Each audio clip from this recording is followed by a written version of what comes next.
Faridpur polytechnic institute virtual ক্যাম্পাসের পক্ষ থেকে আমি সমীর হালদার জুনিয়র ইনস্ট্রাক্টর সকলকে জানাচ্ছি আন্তরিক শুভেচ্ছা অভিনন্দন। আশা করি তোমরা যে যেখানে আছো ভালো আছো। প্রিয় শিক্ষার্থী বন্ধুরা, আজ আমি ম্যাথমেটিক্স অনের চতুর্থ অধ্যায় বিন্যাস নিয়ে আলোচনা করব।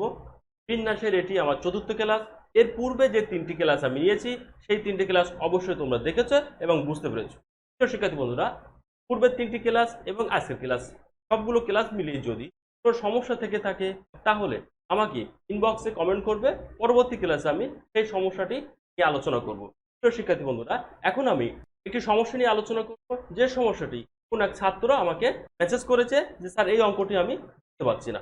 প্রশ্নটি হলো, স্বরবর্ণগুলোকে পাশাপাশি না রেখে ট্রায়াঙ্গেল শব্দটি অক্ষরগুলোকে কত প্রকারে সাজানো যায়। প্রশ্নটি আমি আবারও বলি, স্বরবর্ণগুলোকে পাশাপাশি না রেখে ট্রায়াঙ্গেল শব্দটি সবগুলো অক্ষর নিয়ে কত প্রকারে সাজানো যায়। আমরা সরাসরি সলিউশনে যদি চলে যাই, প্রশ্নটি আছে আমার ট্রায়াঙ্গেল, এই শব্দটি আছে, প্রশ্ন আছে এই শব্দের সবগুলি অক্ষর নিয়ে করতে হবে, সবগুলি অক্ষর নিয়ে কত প্রকারে সাজানো যায় স্বরবর্ণগুলোকে পাশাপাশি না রেখে। বলা হয়েছে স্বরবর্ণ, শর্ত দেওয়া আছে স্বরবর্ণগুলোকে পাশাপাশি না রেখে। প্রিয় শিক্ষার্থী বন্ধু, যে প্রশ্নটি করেছে আশা রাখি বিন্যাসের তৃতীয় ক্লাস দেখে এই প্রশ্নটির সমস্যার সমাধান হয়ে গেছে। এরপরও আমি আবার অঙ্কটি দেখাচ্ছি। প্রশ্নটি আছে ট্রায়াঙ্গেল, যেহেতু বলেছে স্বরবর্ণগুলোকে পাশাপাশি রাখা যাবে না, তাহলে স্বরবর্ণগুলি কি কি আছে সেটা আমাকে আইডেন্টিফাই করতে হবে। স্বরবর্ণ আছে এই একটি, তিনটি, আই এল ই। স্বরবর্ণ কয়টি আছে এখানে? স্বরবর্ণ আছে তিনটি। স্বরবর্ণ আছে তিনটি। স্বরবর্ণ কয়টি আছে আমার? তিনটি। আর এখানে মোট অক্ষর কয়টি আছে? মোট অক্ষর আছে একটি, চারটি, পাঁচটি, ছয়টি, সাতটি, আটটি। মোট অক্ষর আছে কয়টি? আটটি। আটটির মধ্যে তিনটি আছে স্বরবর্ণ। এখন স্বরবর্ণগুলোকে যদি পাশাপাশি না রেখে বা পাশাপাশি রেখে শব্দটা পাশাপাশি শব্দটা একত্রে শব্দটি থাকে, তাহলে এই স্বরবর্ণগুলোকে যতগুলি স্বরবর্ণ থাকবে সেই স্বরবর্ণগুলোকে একটি বর্ণ ধরতে হবে। কয়টি বর্ণ ধরতে হবে? একটি বর্ণ। এখানে টোটাল অক্ষর আছে বা টোটাল অক্ষর আছে কয়টি? আটটি। আটটির মধ্যে তিনটি আছে স্বরবর্ণ, এই তিনটিকে কয়টি ধরতে হবে? একটি ধরতে হবে। তাহলে স্বরবর্ণ তিনটিকে একটি ধরে মোট অক্ষর হয় কয়টি হবে? আর টোটাল অক্ষর ছিল আটটি, তার মধ্যে স্বরবর্ণ তিনটিকে আমরা একটি ধরেছি, তাহলে স্বরবর্ণ তিনটিকে বাদ দিয়ে দাও, দিয়ে ওই তিনটিকে একটি ধরেছি অন যোগ করে দাও, তাহলে কয়টি হবে? ইয়েস, ছয়টি। তখন অক্ষর হচ্ছে কয়টি? টোটাল ছয়টি। এখন এই ছয়টি অক্ষরকে নিজেদের মধ্যে সাজাতে হবে। কতভাবে সাজানো যায়? ছয়টি অক্ষর থেকে ছয়টি নেব, অতএব স্বরবর্ণ তিনটিকে একটি ধরে মোট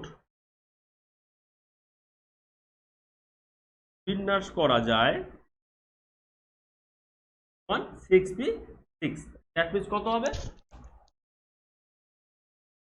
720, এত প্রকারে স্বরবর্ণ ছটিকে ছয়টি থেকে ছয়টি অত সব কটি নিয়েই আমরা বিন্যাস করছি, তাহলে 720 আকারে বা 20 প্রকারে সাজানো যাবে।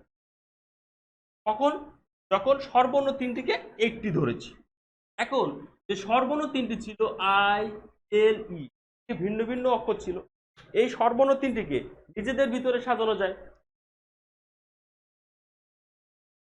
স্বরবর্ণ টিকে বিন্যাস করা যায় কত উপায় হবে? ঠিক একইভাবে 3p3, 3p3, তারপর কত হবে? 6। কত হবে? 6। এখন আমাদের স্বরবর্ণ তিনটিকে একটি ধরে বিন্যাস করা গেছে 720 আকারে, এবং স্বরবর্ণ তিনটিকে নিজেদের ভিতরে বিন্যাস করা যায় 6 উপায়ে। তাহলে এই দুটি সংখ্যা যদি গুণ করি কি পাবো? এস আমরা স্বরবর্ণগুলিকে পাশাপাশি রেখে সাজানো উপায় পাবো। অতএব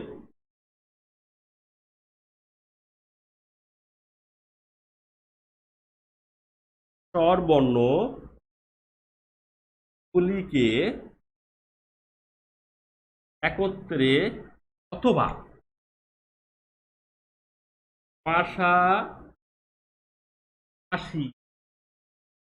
পাশাপাশি রেখে বিন্যাস করা যায়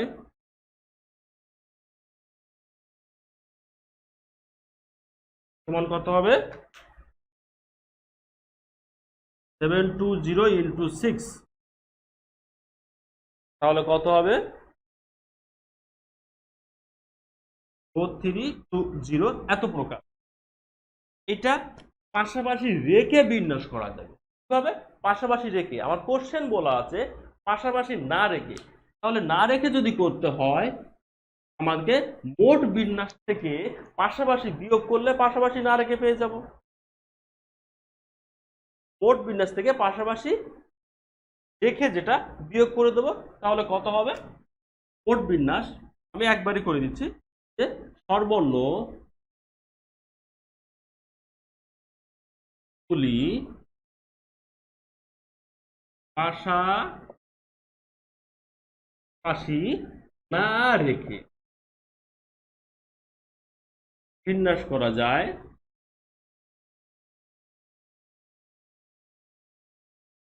সমান। প্রথমে কি করতে হবে? প্রথমে এই ট্রায়াঙ্গেল শব্দটিকে বিন্যাস করে নাও। ট্রায়াঙ্গেল শব্দটি বিন্যাস করতে হলে প্রথমে কি চিন্তা করতে হবে? আমার কতগুলি অক্ষর আছে, কয়টি অক্ষর আছে এখানে? টোটাল 8টি অক্ষর আছে। তাহলে 8-এর ফ্যাক্টোরিয়াল হবে। কত হবে? 8-এর ফ্যাক্টোরিয়াল। এখন একই অক্ষর একাধিকবার, একই জাতীয় বা একই অক্ষর একাধিকবার আছে কিনা সেটা আমাকে খেয়াল করতে হবে। এখানে একই অক্ষর দুইবার বা একাধিকবার নেই। তাহলে এটি হবে ট্রায়াঙ্গেল শব্দটির মোট কতভাবে বিন্যাস করা যায়। আমাকে চেয়েছে পাশাপাশি না রেখে, কাজেই মোট বিন্যাস থেকে আমরা পাশাপাশি রেখে বিন্যাসটা বিয়োগ করব। কত হবে? এই রেজাল্টটা যা হবে সেটি হবে এই প্রশ্নটির অ্যান্সার।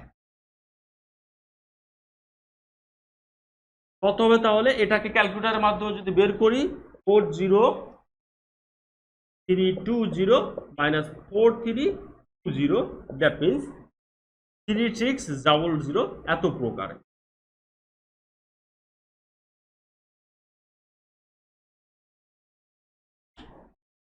বুঝতে পারছো নিশ্চয়? এখন আমরা আরেকটি পরবর্তী প্রশ্নে যাব।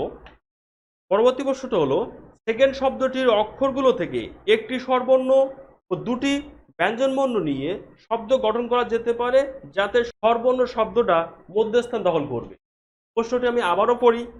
সেকেন্ড শব্দটির অক্ষরগুলো থেকে একটি স্বরবর্ণ দুটি ব্যঞ্জনবর্ণ নিয়ে কতগুলি শব্দ গঠন করা যেতে পারে যাতে স্বরবর্ণ সর্বদা মধ্যম স্থান দখল করবে। স্বরবর্ণ সর্বদা কোথায় থাকবে? মধ্যম স্থান দখল করবে। আমার শব্দটি দেওয়া আছে SECOND, সেকেন্ড। সেকেন্ড শব্দটি দেওয়া আছে। এই সেকেন্ড শব্দটি থেকে আমার 3টি অক্ষর সাজাতে হবে। কয়টি অক্ষর সাজাতে হবে? 3টি অক্ষর, একটি স্বরবর্ণ এবং দুটি ব্যঞ্জনবর্ণ। শর্ত হলো স্বরবর্ণটি সর্বদাই মাঝখানে থাকবে। মাঝখানে থাকবে অর্থ হলো 3টি জায়গা, যেহেতু আমাকে তিনটি লেটার নিতে হবে, 3টি লেটারের মাঝখানের জায়গাটা স্বরবর্ণ বলবে, এখানে একটি স্বরবর্ণ বলবে, আর বাকি দুটি জায়গায় অন্য বর্ণ অর্থাৎ ব্যঞ্জন বর্ণ বলবে। এই 3টি অক্ষর বা আমাকে নিয়ে কত প্রকারে সাজাতে হবে এটি আমার বের করতে হবে। এই প্রশ্ন বলা আছে। প্রথমে আমরা চিন্তা করব এখানে কতগুলি অক্ষর আছে। 1, 2, 3, 4, 5, 6টি অক্ষর আছে। কয়টি অক্ষর আছে? 6টি অক্ষর। এই 6টি অক্ষরের মধ্যে আমার স্বরবর্ণ কয়টি আছে? এখানে স্বরবর্ণ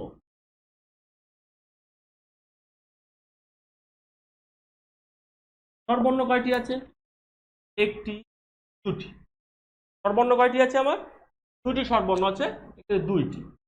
তাহলে পূর্ণবর্ণ অর্থাৎ ব্যঞ্জন বর্ণ কত আছে?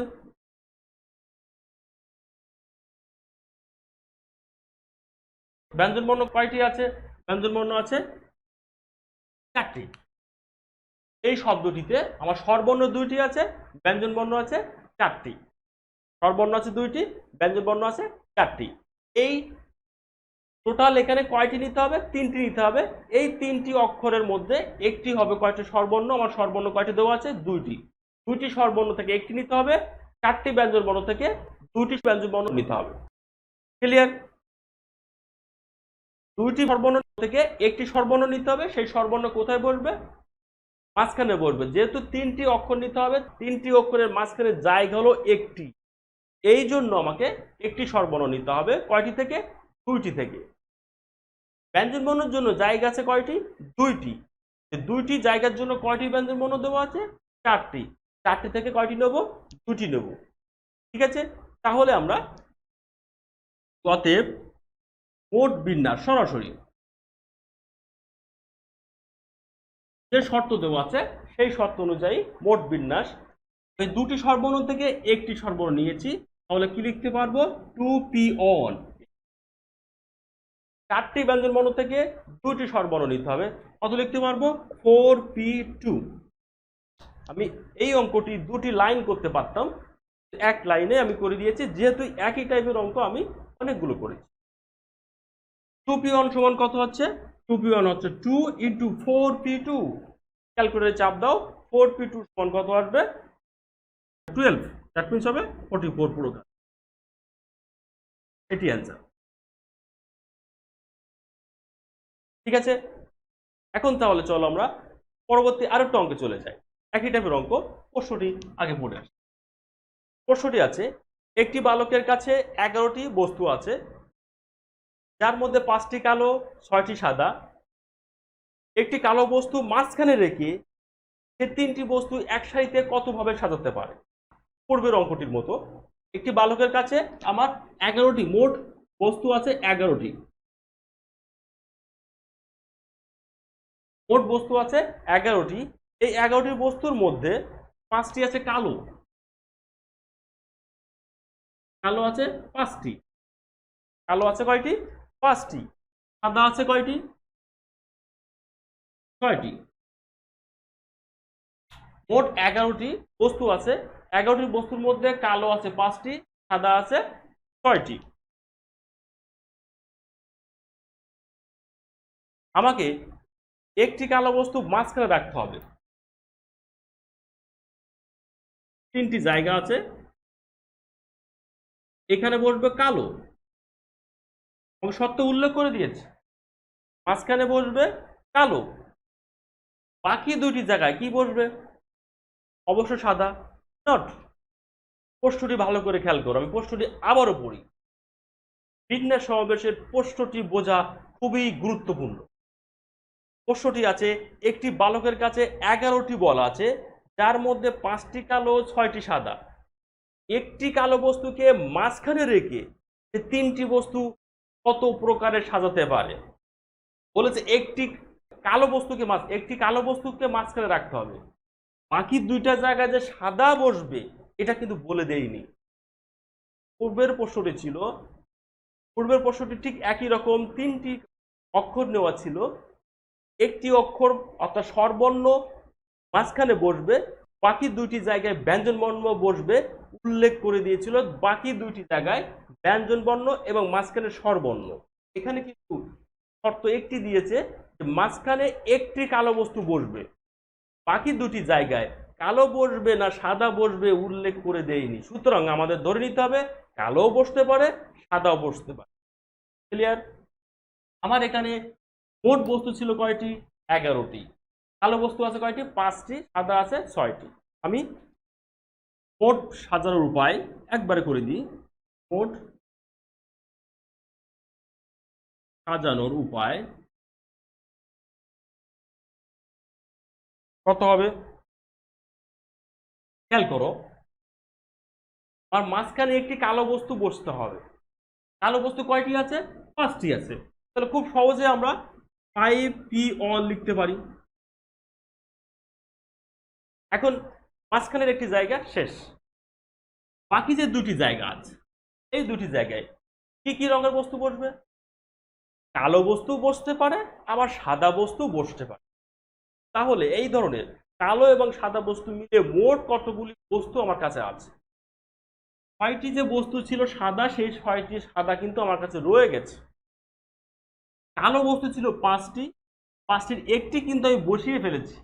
তাহলে আর কয়টি থাকলো? 4টি। 6 আর 4 কত হলো? 10। তাহলে আমার এই দুইটি জায়গা জন্য কয়টি বস্তু আছে? ইয়েস, 10টি বস্তু আছে। আরো সহজ উপায় হলো, মোট বস্তু ছিল 11টি, একটি আমি বসিয়েছি, আর আছে কয়টি? 10টি। ওই 10টি থেকে কয়টি বস্তু নিতে হবে? 2টি বস্তু নিতে হবে। তাহলে হবে 10p2। আশা করি বুঝতে পারছো সবাই। বাকি কাজটুকু ক্যালকুলেটরের মাধ্যমে করে দাও। 5p1 দ্যাট মিনস হলো 5 ইন্টু 10p2 দ্যাট মিনস হলো 90, 450 এত প্রকার। খুব ইম্পর্টেন্ট এবং বোঝার একটা বিষয় আছে এই জায়গায়। অনেকে ভুল করতে পারে যে এখানে আমি যেমন 5p1 লিখেছি ইন্টু 6 লিখতে পারে, তাহলে কিন্তু ভুল হবে প্রশ্ন। পরবর্তী প্রশ্নটি হলো, দুইজন সিভিল বিভাগের ছাত্রকে পাশাপাশি না বসিয়ে 10 জন পাওয়ার এবং 7 জন সিভিল বিভাগের ছাত্র কত রকম ভাবে একই লাইনে সাজানো যায়? প্রশ্নটি আবারও পড়ি। দুইজন সিভিল বিভাগের ছাত্রকে পাশাপাশি না বসিয়ে, বলা হচ্ছে দুইজন সিভিল ডিপার্টমেন্টের ছাত্রকে পাশাপাশি বসানো যাবে না, হচ্ছে পাশাপাশি না বসিয়ে 10 জন পাওয়ার ছাত্র এবং 7 জন সিভিল ছাত্রকে কত রকমের সাজানো যায়? আমাকে ছাত্র দেওয়া আছে সিভিল বিভাগে কতজন? ছাত্র আছে 7 জন, এবং পাওয়ারের ছাত্র কতজন দেওয়া আছে? পাওয়ারের ছাত্র দেওয়া আছে 10 জন। 10 জন আছে পাওয়ার, 7 জন আছে।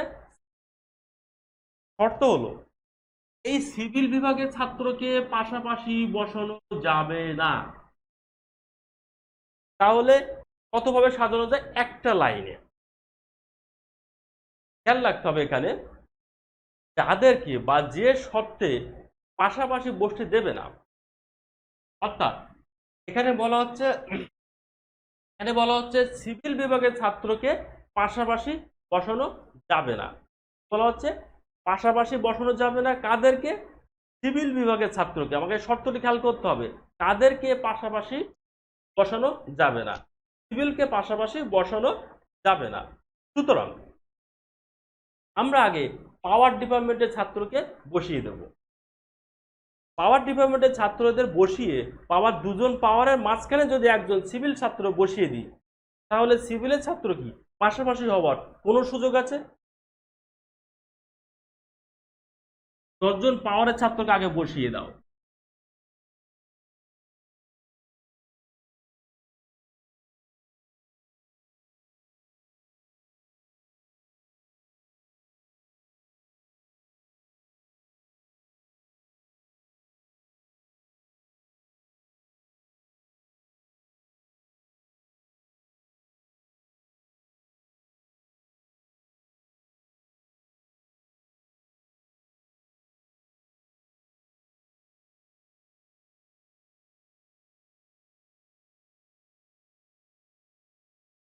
আমি 10 জন পাওয়ার ছাত্রকে আগে বসিয়ে দিয়েছি। দেখো 1 2 3 4 5 6 7 8 9 10, 10 জন ছাত্র আমার বসানো হয়ে গেছে। এক লাইনে বসাতে হবে, যেহেতু 10 জন ছাত্র, আমি পাওয়ার ডিপার্টমেন্টের 10 জন ছাত্রকে আমি বসিয়ে দিয়েছি। এই 10 জন ছাত্রের মাঝে মাঝে একজন সিভিল বসিয়ে দিই। এখানে একজন সিভিল, এখানে একজন সিভিল, এখানে একজন সিভিল, এখানে একজন, মাঝে যদি বসিয়ে দিই সিভিল ডিপার্টমেন্টের ছাত্র, তাহলে সিভিল ডিপার্টমেন্টের ছাত্র কি পাশাপাশি বসার কোনো সুযোগ আছে? অবশ্যই সুযোগ নেই। এই জন্য যাদেরকে পাশাপাশি বলা থাকবে, যাদেরকে পাশাপাশি বসতে দেওয়া যাবে না, তাদেরকে আমরা আগে বসাবো না, তাদেরকে পরে বসাবো। অন্য যে ছাত্র আছে তাদেরকে আগে বসিয়ে নিব। যেমন এখানে পাওয়ার ডিপার্টমেন্টের ছাত্রকে আগে বসিয়ে নিয়েছি, কারণ সিভিলের ছাত্রকে পাশাপাশি বসানো যাবে না। পাওয়ারকে বসানোর পরে পাওয়ারের দুজন পাওয়ারের মাঝখানে একজন সিভিল, দুজন পাওয়ারের মাঝখানে একজন সিভিল বসিয়ে দেবো। তাহলে আমাদের সিভিল ডিপার্টমেন্টের ছাত্ররা পাশাপাশি আর বসার সুযোগ থাকবে না। এখানে আমরা কতজন সিভিলের ছাত্র বসাতে পারবো? দেখো এখানে 9টি জায়গা আছে, 1 2 4 5 6 7 8 9। কয়টি জায়গা আছে? 9টি জায়গায় সিভিলের ছাত্র বসাতে পারবো, যাতে তারা পাশাপাশি বসার কোনো সুযোগ থাকবে না, পাশাপাশি বসার কোনো সুযোগ থাকবে না। এখন বন্ধুরা আমাকে বলা হচ্ছে একটি লাইনে সাজাতে হবে। একটি লাইনে যদি সাজায়, তাহলে আমি যদি লাস্টে একজন ছাত্র বসিয়ে দিই, তাহলে কি পাশাপাশি হলো? না। এবং প্রথমে যদি একজন সিভিল ছাত্র বসিয়ে দিই, তাহলে কি পাশাপাশি হলো? না, কারণ মাঝখানে পাওয়ার ছাত্র আছে, মাঝখানে পাওয়ারের ছাত্র আছে। তাহলে সিভিল ছাত্রদের বসানোর জন্য কয়টি জায়গা হলো আমার? 1টি 2টি 4টি 5টি 6টি 7টি 8টি 9টি 10টি 11টি। অর্থাৎ 1 থেকে 10 পর্যন্ত এদের মাঝে ফাঁকা জায়গা আছে 9টি, এবং দুই পাশে প্রথম এবং শেষে দুই পাশে 2টি অতিরিক্ত জায়গা রয়ে গেছে, যেহেতু একই লাইনে। যদি এটা চক্রাকারে বা টেবিল আকারে হতো, তাহলে কিন্তু পাশে দুজন বসানো যেত না। তাহলে সিভিলের ছাত্র বসানোর মোট আমার জায়গা থাকছে 9 + 2 = হলো 11টি। খেয়াল রাখতে হবে 7 জন সিভিলের ছাত্রকে আমরা 11টি জায়গায় বসাতে পারি, যেখানে দুজন সিভিলের ছাত্র পাশাপাশি হওয়ার কোনো সুযোগ নেই। ক্লিয়ার? তাহলে অঙ্কটি আমরা এক লাইনে আমি করে দিচ্ছি যে সাজানোর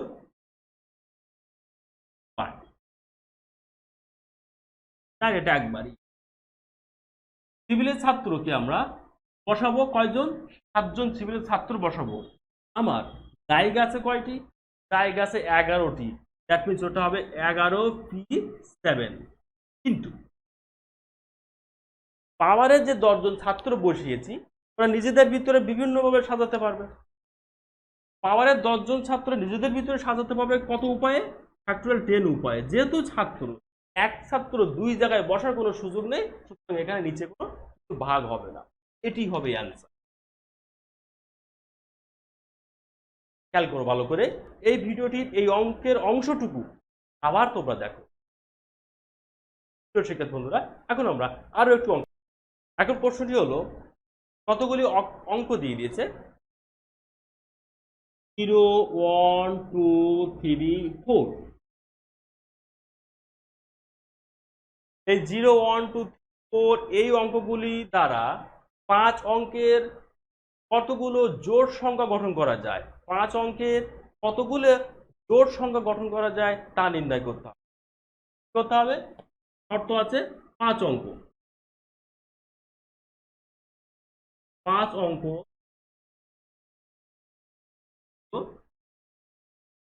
এবং জোড় সংখ্যা।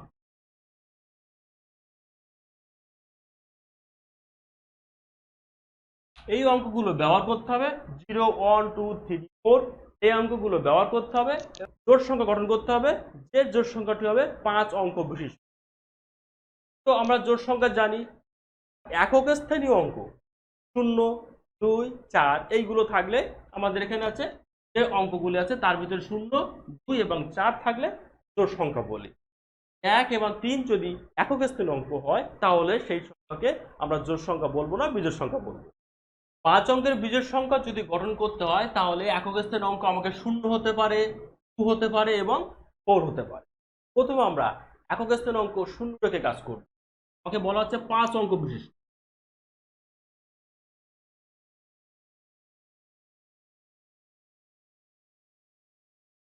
সংখ্যাটি হতে হবে 5 অঙ্ক বিশিষ্ট।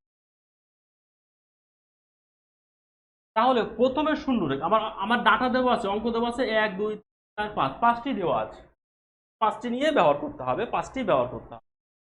আমরা একক স্থানীয় অঙ্ক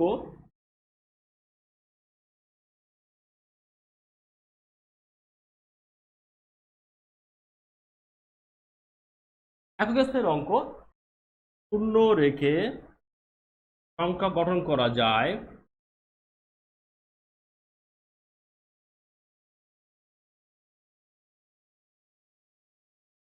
শূন্য রেখে সংখ্যা গঠন করা যায়। যেহেতু আমি একক স্থানের অঙ্ক শূন্য রাখছি, তাহলে সংখ্যাটি অবশ্যই জোড় সংখ্যা হবে।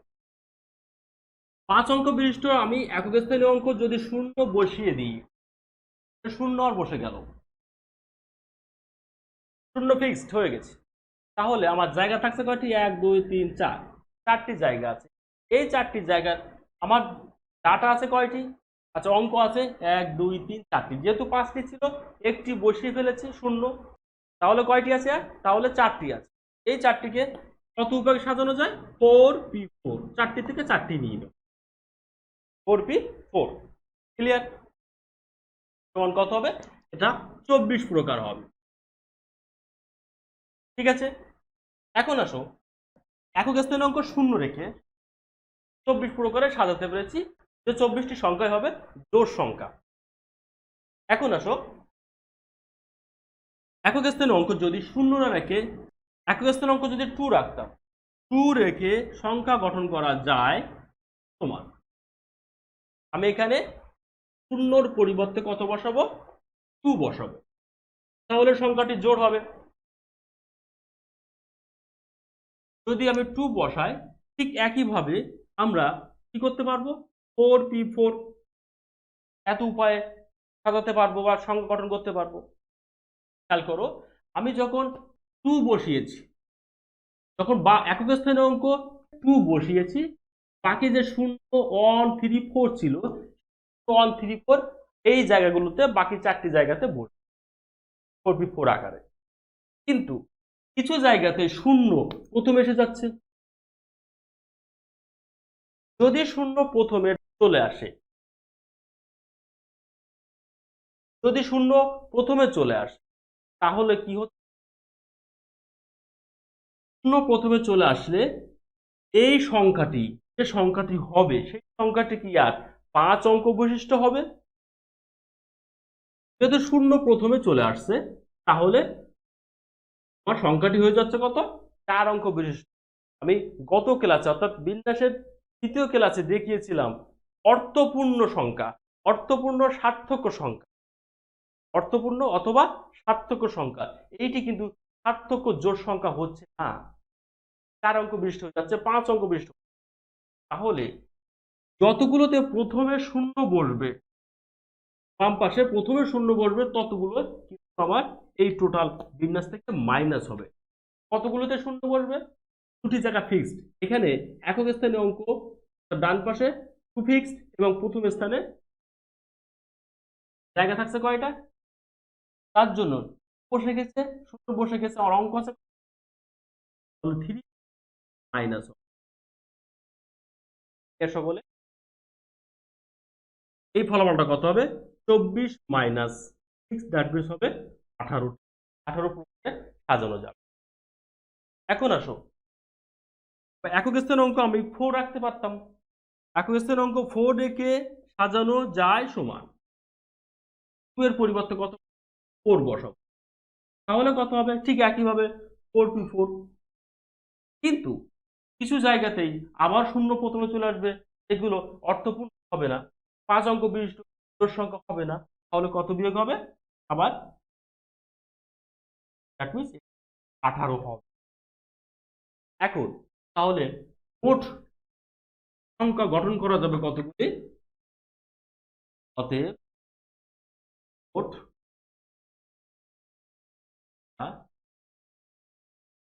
করা যাবে, এই টোটাল যে 3টি ফলাফল পেয়েছি 18, দ্যাট মিনস হবে।